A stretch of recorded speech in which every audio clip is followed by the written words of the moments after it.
আজকে আপনারা সাথে আমি কোনো রেসিপি শেয়ার করতাম না। আমি এটাই করতে চাই, আজকে কিছু কথা শেয়ার করবো আপনাদের লগে।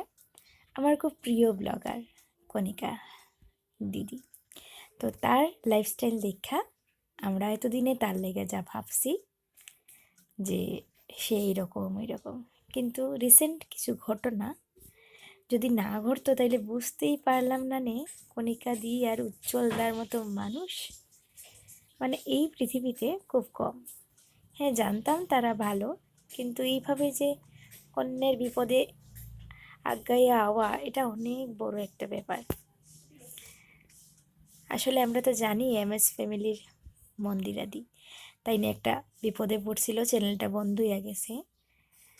তো তাইনের মুখ থেকেই শোনা এই গল্পটা যে সঙ্গে সঙ্গে উজ্জ্বলরা কণিকাদি তারারে কীরকমভাবে হেল্প করছে, বলছে তারার হেল্প ছাড়া এই চ্যানেলটা খুললই না। মানে উপরের থেকে দেখা মানুষটা বোঝা যায় না, কিন্তু আসলে বিপদে পড়লে বোঝা যায় কে কীরকম। তো আমার শুধু একটাই কথা, তোমরা খুব খুব ভালো থাকো আর সুস্থ থাকো, আর এইভাবেই মানুষরে ভালো পাইয়া যাও। অলওয়েজ লাভ ইউ, সবসময় তোমরা সাথে আসি, সবসময় তোমার ভিডিওর অপেক্ষা করি। এগেইন তোমরা খুব ভালো থাকো দিদি দাদা।